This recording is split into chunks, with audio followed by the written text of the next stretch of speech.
அடுத்தடுத்து மிக பெரிய அளவிலே தமிழகத்திற்கான உரிமைகளை பாதுகாக்க நாங்கள் தயாராகும் என்று இந்திய ஜனநாயக கட்சியின் சார்பாக வலியுறுத்தி முக்கியமான நிகழ்ச்சி நடந்துட்டு மாற்றுத்திறனாளிகளுக்கெல்லாம் வேலைவாய்ப்பு கொடுக்குறாரு அரசில். மிகப்பெரிய வேலைகளெல்லாம் மாற்றுத்திறனாளிகளை நியமிக்கிறார். அதனால் ப்ரெஸ் எல்லாம் அங்கே போயிருக்காங்க. இவங்கெல்லாம் எதுவும் தப்பிச்சு வந்துட்டாங்க போல. வாங்க அவங்க எடுத்து முடிச்சுட்டு அங்கே வருவாங்க. வரைக்கும் மத்திய அரசு தேர்தல் ஆணையமே மோதி விட்டு பூனையமே கொடுக்காதே பீகாரிக்கு ஓட்டுரிமை கொடுக்காதே. வேலைக்காக வந்தவர்கள் வேலை செய்துவிட்டு போகட்டும். 5 வருடத்திற்கு ஒரு முறைதான் தேர்தல் வருகிறது.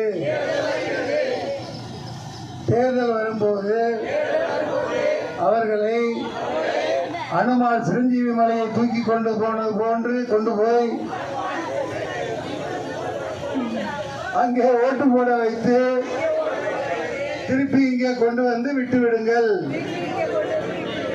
பீகாரிக்கும் அஸ்ஸாமிஸுக்கும் மத்திய பிரதேசத்தை சேர்ந்தவர்களுக்கும்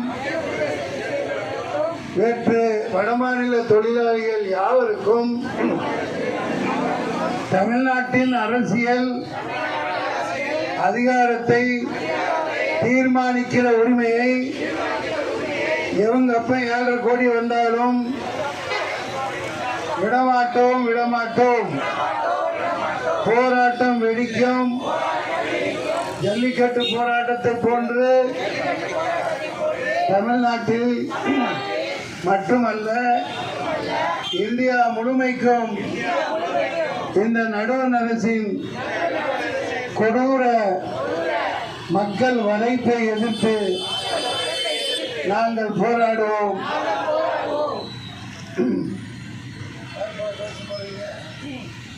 யாரை திட்டாம கோஷம் போடுறது யார் நல்ல பாட்டு பாடுவா?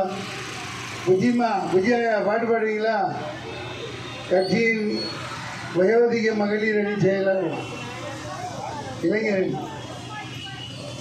குமாரியா, அவங்க நேத்தா வயசுக்கு வந்த மாதிரி இருக்காங்க. நீங்கள் சும்மாமா உனையெல்லாம் சொல்ல மாட்டோம், சும்மா கோத்து விடுறாங்க. வெத்தலை வாக்க போட்டு சும்மா அப்படியே